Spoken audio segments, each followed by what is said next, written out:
Welcome to my YouTube channel. Professor Manas, आपको मैं बहुत शक्ल से बहुत शरीफ लग रहा था। मैं और मैं लोगों की तरह शरीफ हूँ, लेकिन मैं अपनी रबड़े के मामले में बहुत खतरनाक भी हूँ। अंगुर से एक छोटा सा कीड़ा भी काट लेता था तो मैं उस कीड़े को मसल देता था। तुमने उसे इतनी तकलीफ दी है तो तुम अपना अंजाम सोच ही सकते हो कि मैं तुम्हारे साथ क्या क्या कर सकता हूँ। प्रोफेसर मानस ने हल्के होश में कहा, मुझे माफ कर दो। तुम चाहो तो मैं पूरे कॉलेज के सामने तुम्हारी बहन के कदमों में गिर कर माफी मांग लूंगा। मेरी जान को बख्श दो। रियाज का एक जोरदार थप्पड़ प्रोफेसर मानस के गाल पर जड़ते हुए कहा, माफी रबड़े के मामले में माफी मैं किसी को नहीं देता। उसके मामले में सिर्फ लोगों को सजा मिलती है और तुम्हें भी मिलेगी। इतना कहकर अपने पास में रखे नमक को उठाया और उसके जख्मों पर रगड़ दिया, जिससे प्रोफेसर मानस की दर्दनाक चीख निकल गई। प्रोफेसर मानस की दर्दनाक चीख सुनकर रियाज को सुकून मिल रहा था। उसके दिल में लगी आग को प्रोफेसर मानस की चीख पानी का काम कर रही थी। उसने और कसकर उनके जख्मों पर नमक रगड़ते हुए कहा, तुम्हें दर्द मैं तुम्हारे दर्द में मेरी रबड़ी के सामने कुछ भी नहीं है। तुम्हारी वजह से मेरी रबड़ी खुद को आईने में नहीं देखती। उसे लगता है कि वे गंदी हो गई। हम अपने करीब नहीं आने देती। उसे हर इंसान में तुम्हारी दरिंदगी दिखती है। सूर्यवंशन मेंशन में सारा अपने वेल पर रियाज के फोटो को देखते होगा। आप मुझसे और भी नफरत करेंगे। आपको लगेगा कि मैं आपकी बहन का ख्याल नहीं रख सकी। मैं जानती हूँ आप हर उस लड़की को नफरत करते हैं जो आपकी बहन को दर्द देती है। ये दर्द की वजह बनती है। काश आप मुझसे भी इतनी मोहब्बत कर पाते जितनी माया से करते हैं। काश आपको भी मुझसे मोहब्बत हो जाती। काश हमारे बीच कोई दूरी ना होती। काश वो अपने प्यार को आपके सामने रख पाते। I love you dance. काश आप इस वक्त मेरे फोन में नहीं मेरे सामने होते। तभी पीछे से कैंस ने कहा, सारू तुम उस अंग्रेज मैन से प्यार करते हो। अपने भाई की आवाज सुनकर सारा से फोन छुटकर जमीन पर जा गिर गया। उसकी सांस रुक गई। क्यांस की आवाज को सुनकर सारा एक झटके से पलट कर क्यांस से गले से लगते हुए शीशक रोते हुए कहा, भाई हमें रियाज से प्यार है। हम उनके साथ शादी करना चाहते हैं। हम अपनी जिंदगी उनके साथ जीना चाहते हैं। क्यांस ने कहा। क्या ने सारा की बेको सहलाते हुए सारा से कहा, पागल लड़की, तो तुम रो क्यों रहे हो? तुम्हारे भैया तुम्हारे लिए कुछ भी कर सकता है। ये तो फिर भी कुछ नहीं है। अगर तुम मुझसे शादी करना चाहती हो तो मैं कल ही उसे उठाकर लाकर तुम्हारी शादी करवाता हूँ। सारा अपने भाई से अलग होकर अपने भाई को देखते हुए कहा, भैया मैं ऐसा कुछ नहीं चाहती। मैं चाहती हूँ कि वो मुझसे जबरदस्ती शादी नहीं बल्कि अपनी मर्जी से करे। सारा की बात सुन एकांश के दिमाग में प्लानिंग चलने लगी। एकांश ने सारा को खुद से अलग करके सारा से कहा, सारू हम तुम्हारी फ्रेंड से मिलने चलते हैं। सारा के होठों पर मुस्कुराहट आ गई। उसने कैंस को देखते हुए कहा, सच में भैया? सारा के रोते चेहरे पर मुस्कुराहट आ गई। सारा ने दोबारा से कैंस के सीने से लगकर पूछा, आप सच कह रहे हो भैया? कैंस ने अपने दिमाग में चल रही प्लानिंग के बारे में सोचते हुए शैतानी मुस्कुराहट के साथ अपनी बहन से कहा, बिल्कुल, अब मैं अपनी बहन को दर्द में देख सकता हूँ। नहीं ना जाओ, तैयार हो जाओ, मैं तुम्हारा नीचे कार में वेट कर रहा हूँ। इतना कहकर कैंस कार की अपनी गोली में ले जाते हुए रूम से बाहर चला गया। सारा अपने कपबोर्ड से कपड़े निकालकर चेंज करने चली गई। उसने पिछले एक हफ्ते से अपने प्यार को नहीं देखा था। उसे की इस बात की भी बहुत खुशी थी कि वे अपने दोस्त के साथ साथ अपने प्यार से भी मिलेगी। क्यांस की जो और क्यांस की को और जो मना चाहते हुए सीटें बजाते हुए सीढ़ियों से जब नीचे आया तो मिसेस सूर्यवंशी ने कि क्या रे क्यांस को पीछे से रोकते हुए कहाँ जा रहे हो? क्यांस उसकी ऐसी जिद पूरी करना बंद करो, तुम उसे बिगाड़ रहे हो। क्यांस ने गुस्से से पलटकर गुस्से से मिसेस सूर्यवंशी को देखते हुए कहा, मैंने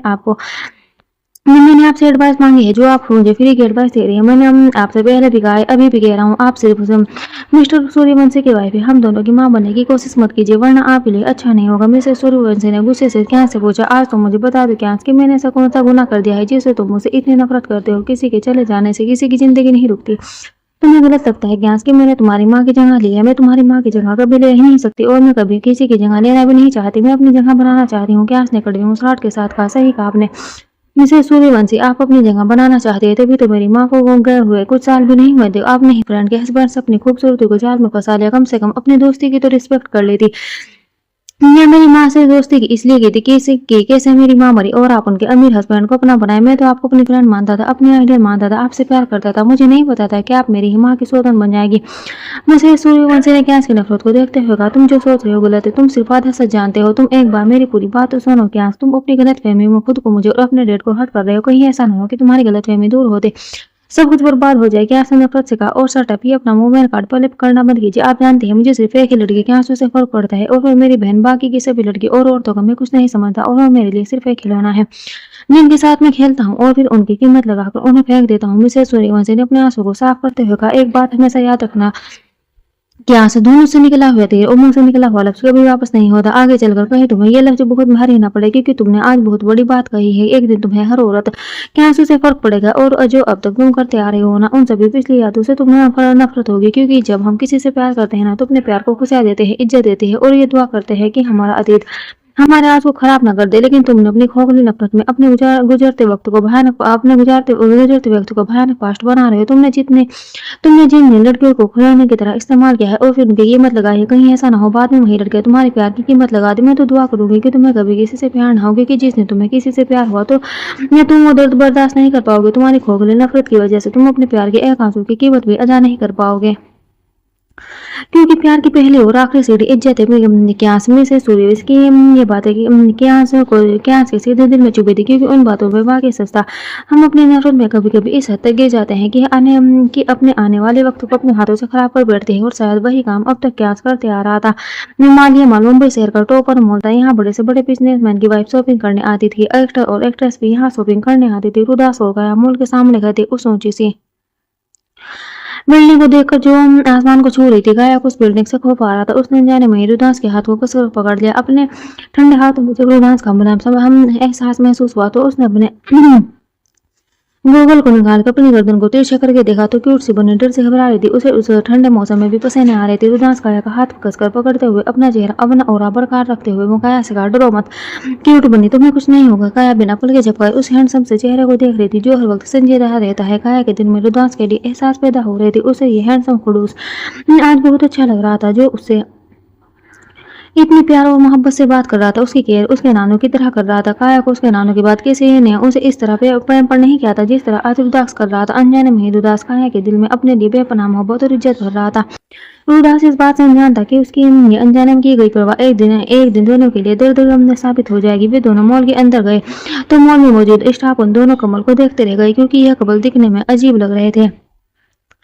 जहाँ उदास फॉर्मल सूट में हर लड़कियों का दिल धड़काने की पर्सनालिटी लिए हुए अंदर आ रहा था, तो वहीं काया व्हाइट नाइट टी शर्ट और मिकी माउस स्लीपर में एक छोटी सी बच्ची लग रही थी। उसके चेहरे पर मेकअप का नामो निशान तक नहीं था। उसके बाद भी कुछ बिखरे बिखरे से थे। साफ चेहरे से साफ पता चल रहा था कि उसे इस जगह से कितना डर लग रहा है। काया मॉल के अंदर आई तो इतने लोगों की भीड़ और अपने ऊपर इतनी नजरें देख उसे और भी ज्यादा डर लगने लगा। उसने अपने दोनों हाथों से रुदास के शोल्डर को कसकर पकड़ लिया। रुदास ने अपनी गर्दन तिरछी करके काया को देखा तो गहरी सांस खींच ली। उसे इसकी क्यूट सी होने पर बेहद गुस्सा भी आ रहा था और प्यार भी आ रहा था। कोई आज के वक्त में इतना कैसे डर सकता है। उसे भरे हुए मॉल में रुदास को काया की बढ़ी हुई हार्ट बीट सुनाई दे रही थी। रुदास काया का हाथ पकड़े हुए लेडी शोरूम की तरफ चला गया। काया ने अपनी बड़ी बड़ी पलकें झपकाते हुए कहा, हम घर चले, मुझे यहाँ अच्छा नहीं लग रहा है। रुदास काया को घूरते हुए अपने हाथों में बंधी घड़ी को देखते हुए दांत पीस कर कहा, हम यहाँ घर बसाने आए हैं, जो तुम्हें यहाँ अच्छा नहीं लग रहा है, और हम यहाँ शॉपिंग करने आए हैं तो बिना शॉपिंग किए घर क्यों चले। चुपचाप से शॉपिंग करो, इस मॉल में सब कुछ मिलता है, तो तुम्हें जो भी चाहिए बिना डरो और बिना कुछ हिचकिचाए वो सारे सामान लेना, क्योंकि मैं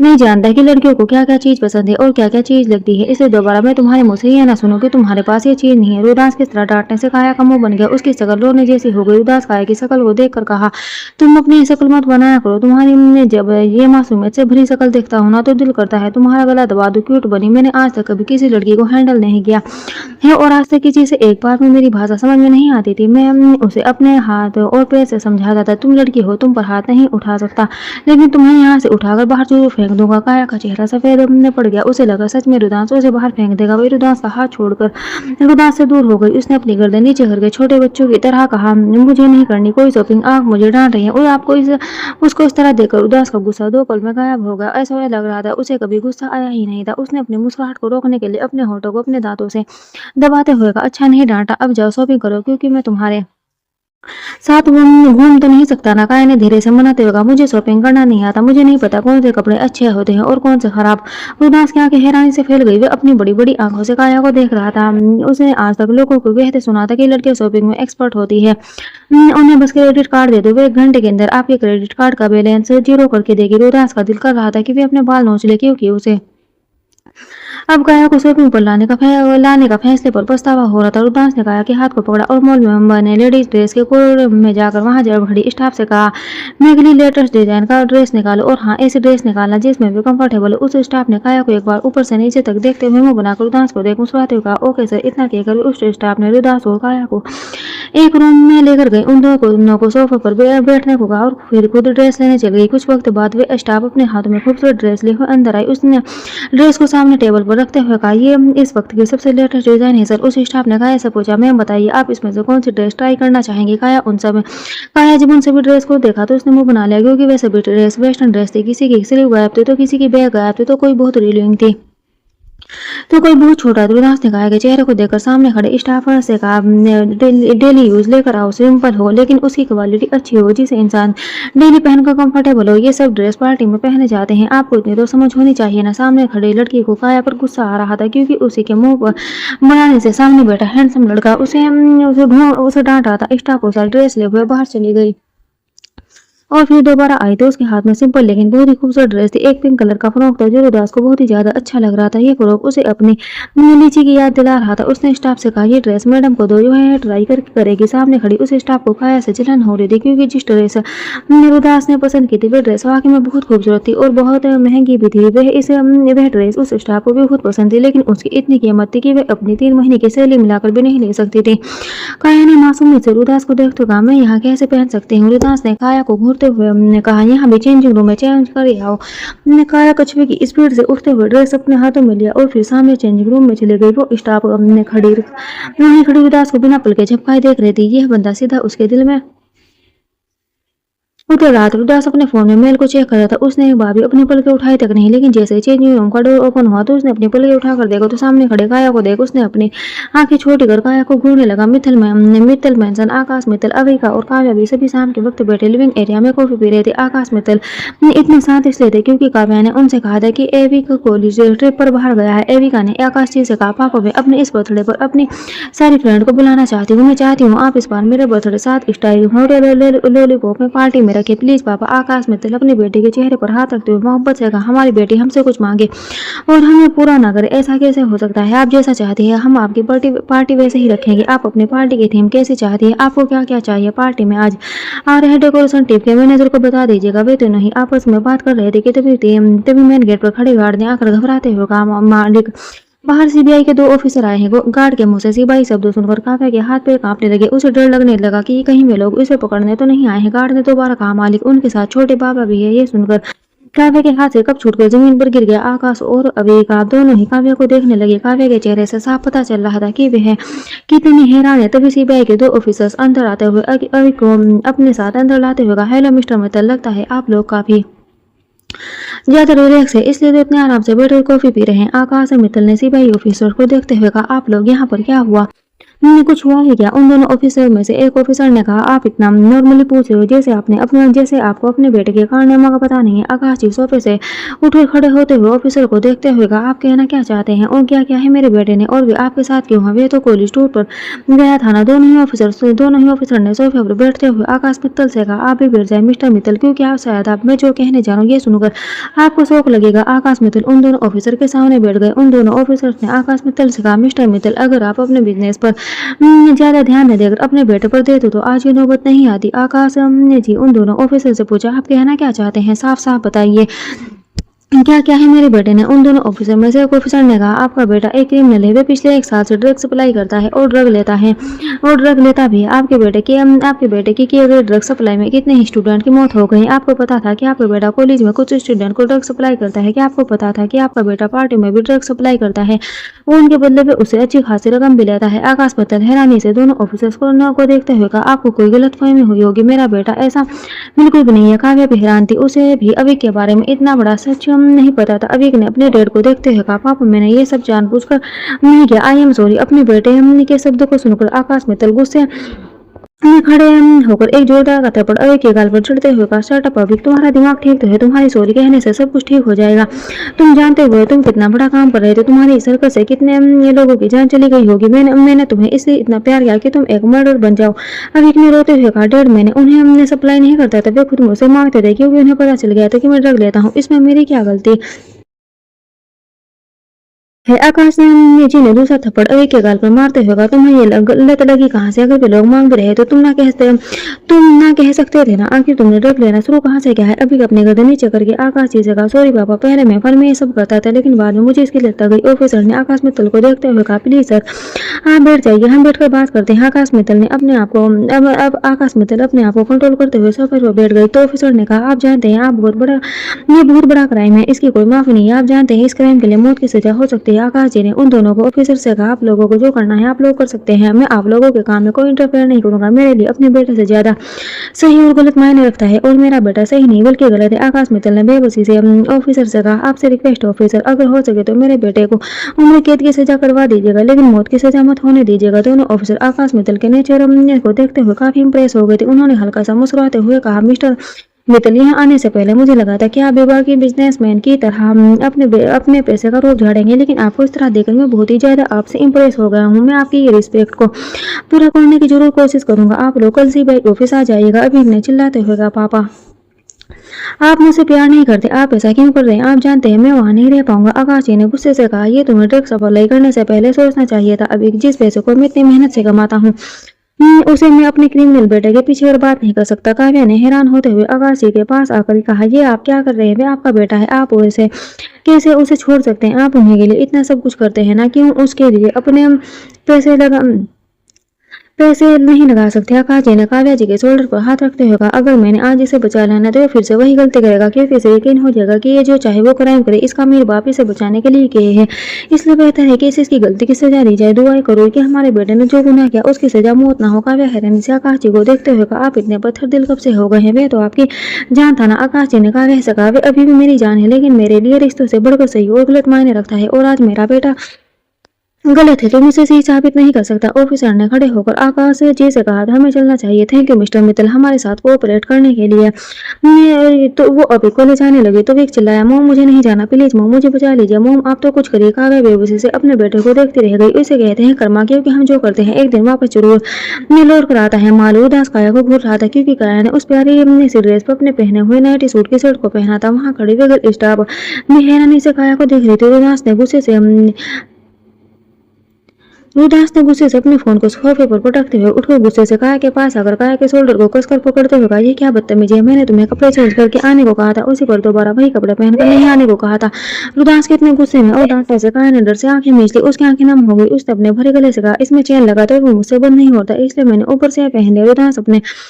रुदास उसके रोदो आवाज सुनकर उसके अपने गुस्से पर काबू पाने लगा। ये लड़की उसे इरिटेट और गुस्सा दिलाने का कोई भी मौका नहीं छोड़ती थी। रुदास ने वहां खड़े स्टाफ को देखते हुए कहा, तुम जाओ और 2 बोतल पानी लेकर आओ। वह लड़की वहां से चली गई। रुदास ने काया को अपने सामने कर काया के शर्ट के बटन को खोलने लगा तो काया डर से कदम पीछे जाकर अपने शर्ट को कसकर पकड़ते हुए कांपते होठों से पूछा, ये क्या कर रहे हैं? रुदास ने गुस्से से दांत पीसते हुए कहा, चुपचाप से खड़ी रहो वरना कपड़े फाड़ दूंगा। काया का दिल रुक सा गया। वे अपनी बड़ी बड़ी आंखों से रुदास को देखने लगी। रुदास काया के बिल्कुल करीब आकर काया के शर्ट के बटन को खोलकर अलग कर काया के ऊपर झुककर काया के फरोक की जेब को पकड़कर एक झटके से बंद कर दिया। तो वो काया से अलग हुआ और काया को एक बार ऊपर से लेकर नीचे तक देखा तो काया बहुत ही खूबसूरत लग रही थी। वे पिंक कलर का फरोक जिसका शोल्डर और नेक डिजाइन नेट से बना था, जिससे उसकी दूध जैसी बॉडी साफ दिख रही थी। उस ड्रेस में काया के चेस्ट का बर्थ मार्क साफ साफ दिख रहा था।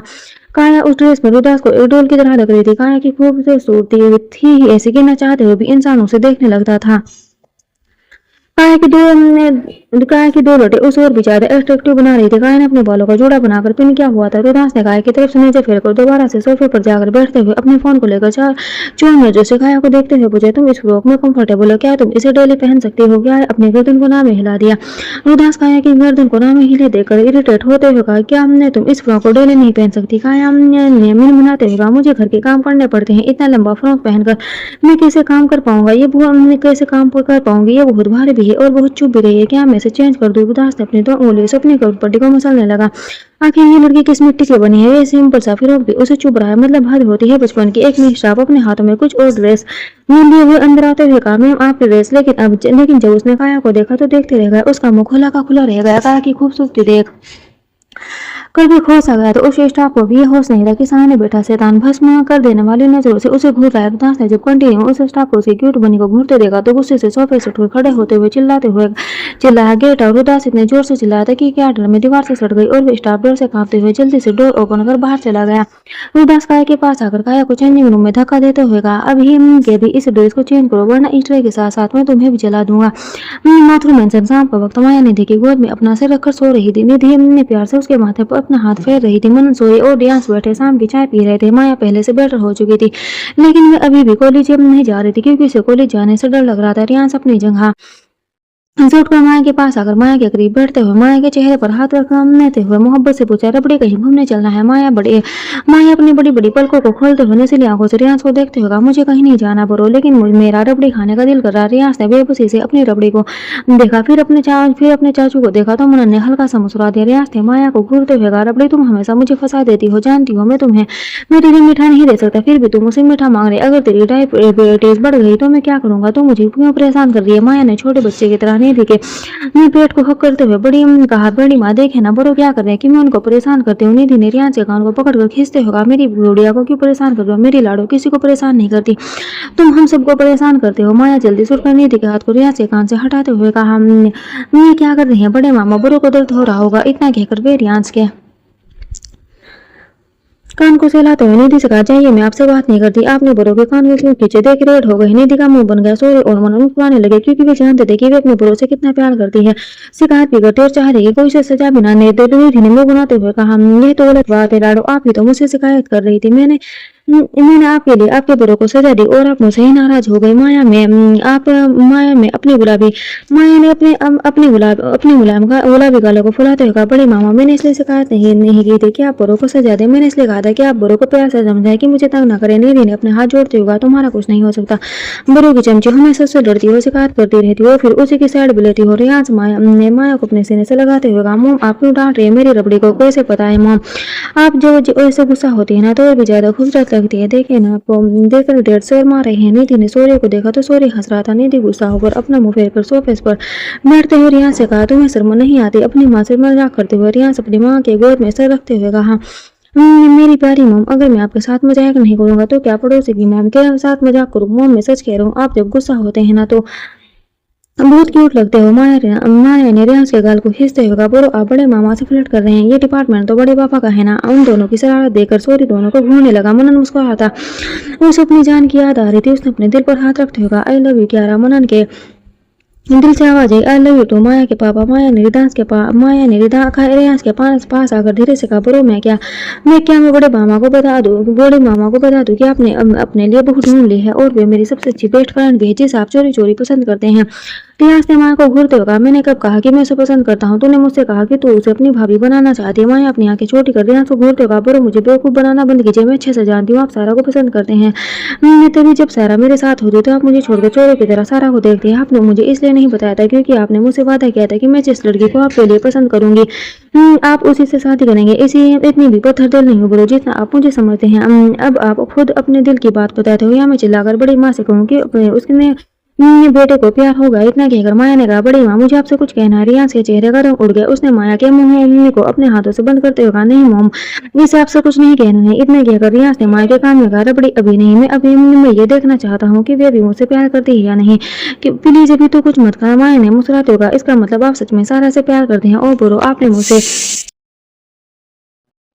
अब तुम्हें पूरे हॉल में चिल्ला कर कहूंगी कि मेरे भैया ने मुझे धोखा दिया। इतना कहकर सारा सोफे से उठकर चिल्लाते हुए कहा, बड़ी माँ, बड़े पापा, मुझे भाभी चाहिए। माया की बात सुनकर इन दोनों के मुंह खुल गए। रियांश हैरानी से अपनी बहन को देखने लगा। रियांश जैसे ही माया के पास जाता माया उधर से भागने लगी। माया पीछे देखते हुए आगे भाग रही थी कि किसी चट्टान से टकरा गई। वह नीचे जमीन पर गिरती, किसी ने उसे अपनी मजबूत बाहों में थाम लिया। रियांश की चीख निकल गई। रबड़ी वे तीनों ही अपनी जगह से उठकर खड़े हो गए। लेकिन जब सामने का नजारा देखता तो देखते रह गए। वे नजारा देखने में ये वाकई बहुत खूबसूरत लग रहा था। मॉल काया अपनी वही ड्रेस पहनकर वापस बाहर आ गए। रियांश काया को वहीं उसी रूम में बैठाकर खुद लेडीज कॉर्नर में जाकर सिंपल और कंफर्टेबल ड्रेस सूट करने लगा। उसने लगभग 50 सूट लिए और फिर वापस रूम में आकर काया के हाथ को पकड़कर अपने साथ लेकर रिसेप्शन पर जाकर बिल पे किया और उसे हमने लिए कार के पास आकर बैग को बैक सीट पर डाला। काया को पैसेंजर सीट पर बैठाकर खुद ड्राइव सीट पर बैठकर कार फुल स्पीड में ड्राइव कर निकल गया। दोनों ही कार में खामोशी से बैठे थे। रियांश कार ड्राइव कर रहा था, तभी उसके फोन की रिंग बजी। रियांश ने फोन पर देखा तो काव्या का नंबर फ्लैश हो रहा था। उसने ब्लूटूथ को प्रेस करते हुए बोला, हाँ बोलो, मुझे क्यों याद किया है? काव्या ने गुस्से से दांत पीसते हुए कहा, कौन हो तुम और मुझसे इस तरह बदला क्यों ले रहे हो? जब मेरे बेटे को तुमने मारा ही ना था तुमने मुझसे झूठ क्यों बोला? रियांश ने शैतानी मुस्कुराहट के साथ कहा, क्योंकि मैं तुम्हें ये एहसास करवाना चाहता था अपने की मौत का दर्द कैसा होता है, जो तुमने अच्छे से फील किया। लेकिन लगता है अपने बेटे को जिंदा देखकर तुम खुश नहीं हो। क्या फर्क पड़ता है, तुम्हारा बेटा ऐसे मरे या वैसे, बात तो एक ही होगी ना मिसेज मित्तल। काव्या ने गुस्से से दांत पीसते हुए कहा, अगर तुम मेरे बेटे को वैसे मार देते ना तो मैं तुम्हें सिर्फ मुंह देते, लेकिन तुमने मेरे हस्बैंड को मेरे बेटे के खिलाफ करके और मेरे हस्बैंड और मेरे बेटे को तकलीफ देकर बहुत गलत किया है। तुम पछताओगे कि तुमने काव्या मित्तल से पंगा ही क्यों लिया था। एक बार मैं सिर्फ जान जाऊं कि तुम हो कौन। मैं तुम्हें मैं तुम्हारी जड़ से बर्बाद करूंगी। रियांश ने शैतानी मुस्कुराहट के साथ कहा, चलो तुम्हारी ये ख्वाहिश भी पूरी करते हैं। कुछ दिन बाद तुम्हारी बेटी की बर्थडे पार्टी है ना, उसमें हमारी मुलाकात जरूर होगी, ये वादा है मेरा। उम्मीद है तुम मुझे जिंदा देकर खुश जरूर होगी। काव्या जैसे ही कुछ बोलने के लिए मुंह खोला तभी उसे टू टू की आवाज आई। इसका मतलब था कि रियांश ने फोन को कट कट कर दिया था। रुद्रांश ने कार को ड्राइव करते हुए एक नजर माया को देखते हुए पूछा, भूख लगी है, कुछ खाओगे? माया ने मुंह फुलाया हुआ कहा, नहीं, मुझे कुछ नहीं खाना। माया की आवाज से साफ पता चल रहा था कि वे रुद्रांश से नाराज है। रुद्रांश को हैरान था कि उसने छोटी सी लड़की को खुद से नाराज होने का हक कब दिया था, जो भी उसे इतनी नाराजगी दिखाती, पता नहीं क्यों, लेकिन रुद्रांश को काया का नाराज होना अच्छा लग रहा था। उसने कार को कम स्पीड पर ड्राइव करते हुए पूछा, नाराज हो मुझसे? काया ने कार की विंडो से बाहर देखते हुए कहा, मैं आपसे क्यों नाराज होंगी? नाराज तो वे होते हैं ना जो आपको अपना मानते हैं, और मैं आपकी अपनी थोड़ी हूँ। मैं तो सिर्फ एक काम वाली हूँ। काया की बात रुद्रांश को अच्छी नहीं लगी, क्यों यह वे खुद भी नहीं जानता था। रुद्रांश ने कार को ड्राइव करते हुए कहा, तुम मेरी सर्वेंट नहीं हो, मेरे पिए हो। काया ने रुद्रांश की तरफ देखते हुए सवाल नजर से पूछा, ये पिया क्या होता है? रुद्रांश को काया के इस सवाल की उम्मीद नहीं थी, इसलिए वे हैरानी से काया को देखते हुए कहा, हमें तुम्हें पिए का मतलब नहीं पता? काया ने बड़ी मासूमियत से नाम में गर्दन हिलाती। रुद्रांश ने गहरी सांस लेते हुए कहा, तुम्हारा एडमिशन कराना बहुत जरूरी है, क्योंकि तुम्हारे लिए एजुकेशन बहुत जरूरी है। बिना एजुकेशन के तो इस दुनिया में सर्वाइव नहीं कर पाओगे। काया ने मुंह फुलाते हुए कहा, मुझे नहीं पढ़ना। रुद्रांश ने गुस्से से काया को घूरते हुए दांत पीसकर कहा, मैं तुमसे पूछ नहीं रहा हूँ, तुम्हें बता रहा हूँ, हम जल्दी लंदन वापस जा रहे हैं। मैं वहां जाकर तुम फिर से अपनी पढ़ाई वहां से कंटिन्यू करोगी, वो जहाँ से छोड़ा है। काया को अब गुस्सा आ रहा था, उसे शुरू से ही पढ़ना पसंद नहीं था, पता नहीं क्यों, लेकिन उसे पढ़ाई से इरिटेशन महसूस होती थी। काया ने गुस्से से चिल्लाते हुए कहा, मैंने कहा ना, मुझे नहीं पढ़ना है, मतलब नहीं पढ़ना है, आपको सुना नहीं देता। मेरे नानू बनना बंद कीजिए, मुझे आपके साथ कहीं नहीं जाना, और मुझे आपके साथ रहना भी नहीं। आप बात पर मुझे डांटते हैं, गुस्सा करते हैं, मैं कोई पत्थर की नहीं हूँ, सांस लेती हूँ, इंसान हूँ, मेरे अंदर दिल धड़कता है, एहसास होते हैं। ये सब कहते हुए काया की आंखों में आंसू आ गए। रुद्रांश को काया की इतनी तेज आवाज की उम्मीद नहीं थी, क्योंकि अब तक माया ने उससे इतनी आवाज में बात नहीं की थी। रुद्रांश एक झटके से ब्रेक पर अपने पैर को रख दिया, जिससे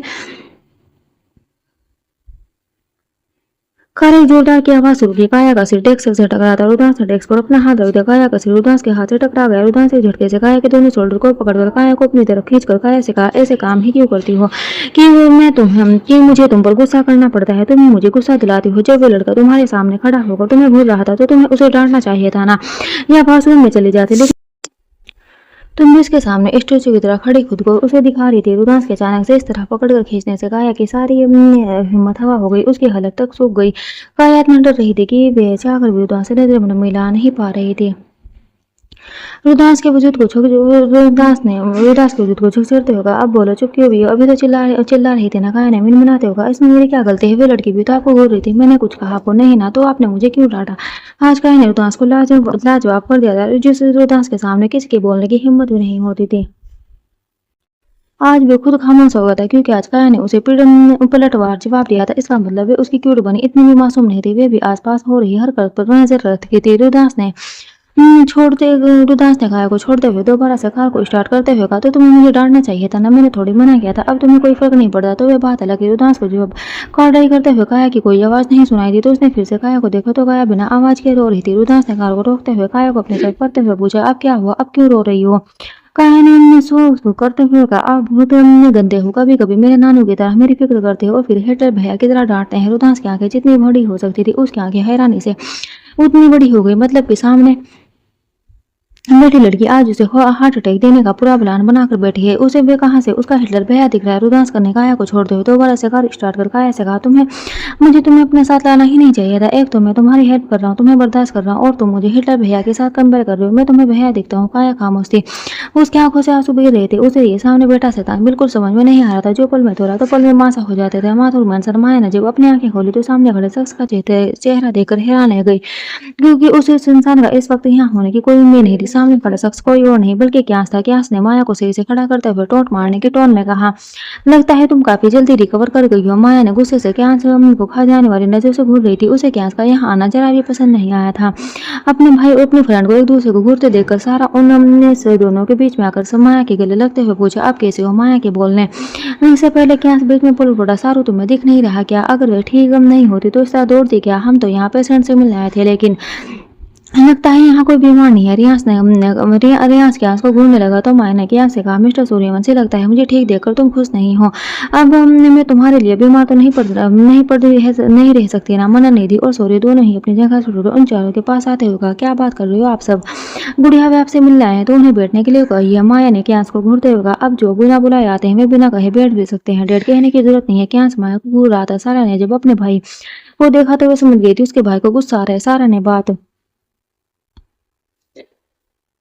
बदलता होगा। माया, मैं तुम्हारे लिए कुछ लेकर आई हूँ जो तुम्हें बहुत पसंद है। इतना कहकर सारा माया का हाथ पकड़े हुए लिविंग एरिया में लगे सोफे पर जाकर बैठ गई। उसने अपने हाथों में पकड़े बैग से केक के डब्बे को निकाला और फिर टेबल पर रखते हुए, ये तुम्हारा फेवरेट चॉकलेट फ्लेवर केक है। तुम जब लो फील होता है तो तुम केक खाती हो, तो मैंने सोचा क्यों ना अपनी बेस्टी को एनर्जी दी जाए। माया ने खुशी से सारा को गले लगाते होगा, थैंक यू सो मच। तुझे नहीं पता मुझे इसकी कितनी जरूरत थी। मैं भैया से कह भी रही थी कि वह जाए और मेरे लिए रबड़ी लेकर आए, लेकिन तुम जानती हो ना भैया कैसे हैं। छोटू सभी लोग माया को देखने लगे। सारा ने चोर नजरों से रियांश को देखने लगी जो कि अपने फोन में बिजी था।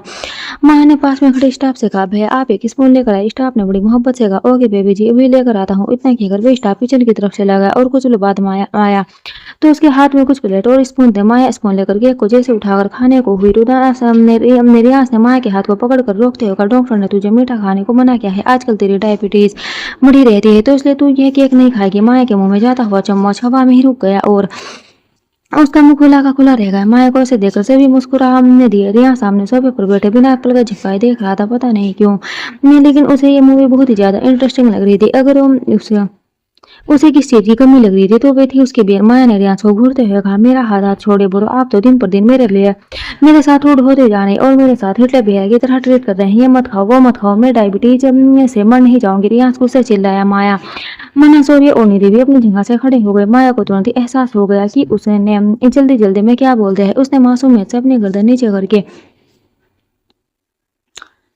मिनमिनाते हुए सॉरी रियांश ने एक झटके से माँ के हाथ को छोड़ते हुए कहा, रबड़ी जो खाना है खा, लेकिन ऐसी बकवास मत कर, तू जानती है तेरी इस बकवास से सबको तकलीफ होती है। इतना कहकर वे सारा को घूरते हुए कहा, क्या तुम्हें नहीं पता सारा कि रबड़ी को डायबिटीज है, तो जानते हुए भी उसके लिए केक लाई हो। जानती हूँ ना उसे जानती हो ना उसे कि मीठा कितना पसंद है और मीठे को देखकर वे किसी की नहीं सुनती, फिर भी तुम केक लेकर आई हो। सारा ने भी अपने नजर नीचे कर ली। क्या सको जो कब से सारी चीजें इंजॉय कर रहा था, वे सोफे पर खड़े होते हुए कहा, सॉरी मिस्टर माथुर, लेकिन मेरी बहन ने कोई गलती नहीं की है। वो केक शुगर फ्री है, उसमें शुगर नहीं है। अगर यकीन ना हो तो तुम चेक कर सकते हो बिना किसी को जाने। उन्हें जज करना गलत होता है। मुझे नहीं लगा था कि तुम इतनी जल्दी जज करते हो। मैंने नहीं थी सॉरी। सभी दोबारा से सोफे पर बैठते होगा, ये क्या कर रहे हैं आप सब। अच्छा बेटा आप बताइए आप क्या लेंगे। क्या इसने निधि को देखकर मुस्कुराते होगा, आंटी मुझे ब्लैक कॉफी चाहिए, क्या मैं आपका घर देख सकता हूँ। मुझे आपका घर काफी पसंद आया। निधि ने क्या के स्ट्रेट फॉरवर्ड नेचर से काफी इंप्रेस हुई। उसने मुस्कुराते होगा, हाँ क्यों नहीं रियांश, गुड़िया आप दोनों और सारा क्या को अपना घर दिखा दीजिए। माया ने निधि को देखते हुए कहा, बड़ी माँ। निधि ने हल्का सा मुस्कुरा दिया और आंखों से कुछ इशारा करना चाहते हुए रियांश और माया को उठना पड़ा। वे दोनों क्यांस और सारा को अपना घर दिखाने लगे। घर देकर कुछ देर रुकर एक दूसरे से बातें की और फिर रियांश सारा को लिए वहां से चला गया। रियांश अपने रूम में बैठा पेपर की तैयारी कर रहा था जब उसके रूम में माया ने आकर पूछा, बोरो आप अभी भी नाराज है। रियांश ने सारा को पूरी तरह से नजरअंदाज करते हुए कहा, मेरे नाराज होने या ना होने से क्या फर्क पड़ता है रबड़ी, तू तो वही करेगी ना जो तुझे अच्छा लगता है। कितने बार तुझे समझाया कि ये सब बातें मत कर, तू जानती है कि अकेले तू ये जिसे चाचू बहुत प्यार करते हैं मैं तेरे ही सहारे जिंदा है। तुझे अंदाजा भी है तेरी इन बातों से उनको कितनी तकलीफ होती है। माया की आंखों में आंसू थे। मनन पीछे सागर अपनी बेटी को शोल्डर को पकड़ते होगा, मेरे आस पर तुम बिल्कुल सही कह रहे हो, मुझे तकलीफ होती है, लेकिन तुमने ये गलत कहा कि माया को उस बात का अंदाजा नहीं है कि मुझे कितनी तकलीफ होती है। वो अभी मेरे ही रूम से आ रही है, उसने मुझसे माफी मांगी थी और रो भी रही थी कि उसकी जुबान फिसल गई। जिस तरह मैं अपनी लाडो के लिए जिंदा हूँ उसी तरह मेरे लाडो भी मेरे लिए जिंदा है। मेरी बेटी को जज मत क्या करो। रियांश हैरानी से मनन को देख रहा था। उसने तो मनन की साइड लिया था। माया अपने सर को मनन के सीने पर रखे हुए मनन के कमर के चारों तरफ अपने हाथ को लपेट कर कहा, आई लव यू डैड। मनन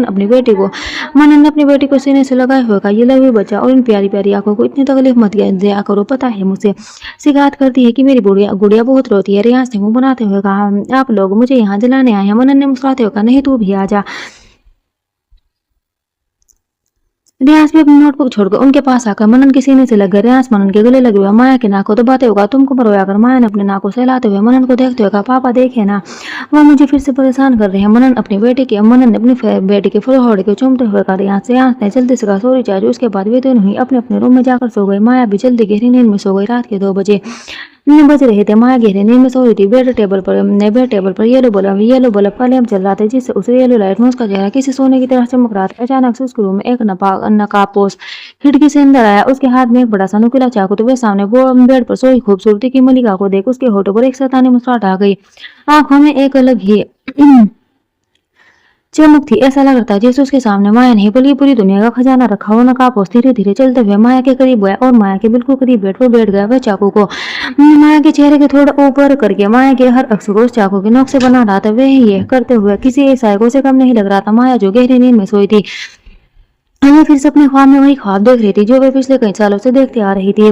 बीच में उसे यह ख्वाब आना बंद हो गए थे, लेकिन जब से ये इंसिडेंट हुआ था वो इस ख्वाब को रोज देखती थी। माया को पसीने आने लगे, वो नींद में ही कुछ बड़बड़ा रही थी। उसने बेडशीट को अपने हाथों में कसकर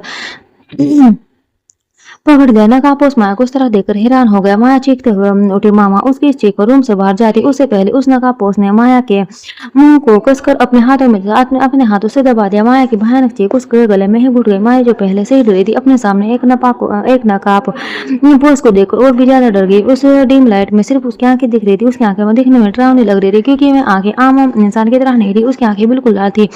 उस नकाबपोश की आंखें वैम्पायर की तरह थी। माया जैसे ही अपने हाथ से उस नकाबपोश का नकाब उतारती उस नकाबपोश ने माया के दोनों हाथों को पकड़कर एक झटके से माया को बेड पर लेटा दिया। उसके दोनों हाथों को उसके सिर के ऊपर कर खुद माया के ऊपर आते हुए कहा, मेरे साथ कोई होशियारी नहीं। और चिल्लाने की तो कोशिश भी मत करना वरना तुम्हारा गला काट दूंगा। माया जो पहले ही अपने सामने से अपने सपने से डर रही हुई थी उस नकाबपोश के इतने करीब आने से और भी ज्यादा डर गई। माया की आंखों के कोने से आंसू गिर रहे थे। उस नकाबपोश ने माया के मुंह पर अपनी पकड़ मजबूत किए हुए चिल्लाना मत वरना तुम्हारा ये काम तमाम करने में मुझे जरा भी वक्त नहीं लगेगा। इतना कहकर उसने माया के चेहरे पर से हाथ हटा दिया। उसने माया को बेड ग्राउंड से टेक लगाकर बैठा दिया और बेड टेबल पर मग उठाकर उसमें से पानी निकालकर माया की तरफ करते हुए कहा, पी लो। माया ने अपने कांपते हाथों से नकाबपोश से पानी लेकर एक ही सांस में पी गई। वह पूरी तरह पसीने में भीग चुकी थी। सामने बैठी नकाबपोश ने उसके सामने एक पेपर रखते हुए साइन करो। माया ने हैरानी से नकाबपोश को देखते हुए अपने कांपते होठों से पूछा, ये कैसा पेपर है? नकाबपोश ने एक झटके से माँ की गर्दन को अपने हाथों से दबोचते हुए कहा, मुझे सवाल पसंद नहीं है, जितना कहा है उतना करो, साइन करो, बहुत जल्दी पता चल जाएगा कि वह पेपर कैसा था। माया का दम घुट रहा था। माया अपने दूसरे हाथ से नकाबपोश के हाथ को हटाने की कोशिश कर रही थी हुए कहा, छोड़ो मुझे। उस नकाबपोश ने माया से कहा, छोड़ दूंगा, पहले तुम पेपर पर साइन करो। अगर तुमने साइन करने से इनकार किया तो तुम्हारी नसें काट दूंगा और लोगों को लगेगा कि तुमने सुसाइड कर लिया है। क्या तुम चाहते हो कि मैं ऐसा करूं? माया नामे गर्दन हिलाने लगी। नकाबपोश ने माया के गले को छोड़ते हुए माया के हाथों में पहन दिया। माया के हाथ कांप रहे थे। वे नहीं जानती थी कि ऐसा पेपर वे साइन नहीं करना चाहती थी, लेकिन अगर सामने बैठे शख्स ने जो कहा है वे सच में कर दिया तो। लेकिन एक बार फिर माया ने खुद को बचाने की कोशिश करनी चाहिए। माया जैसे ही चीखने को उस नकाबपोश ने माया के मुंह को बंद करते हुए माया के हाथ पर हल्का सा कट मार दिया। माया की चीख उसके गले में ही घुट कर रह गई। उस नकाबपोश ने माया के मुंह को दबोचते हुए कहा, तुम्हें क्या लगा मैं तुम्हें हवा में धमकी दे रहा हूँ? तुम्हें समझ में नहीं आई मेरी बात? माया की आंखों से आंसू गिर रहे थे। वैसे सिचुएशन में फंसी थी जहां उसे बचाने वाला कोई नहीं था। मैं चाहकर भी चिल्ला नहीं पा रही थी। उसने नकाबपोश ने माया के मुंह को छोड़ते हुए कहा, अब मेरे साथ होशियारी मत करना वरना अगली बार ये कट सीधा तुम्हारे नस पर होगा। ना चाहते हुए माया ने उस पेपर पर साइन कर दिया। माया की आंखों से आंसू टूटकर उस पेपर पर गिर गया। Thanks for watching. Bye bye.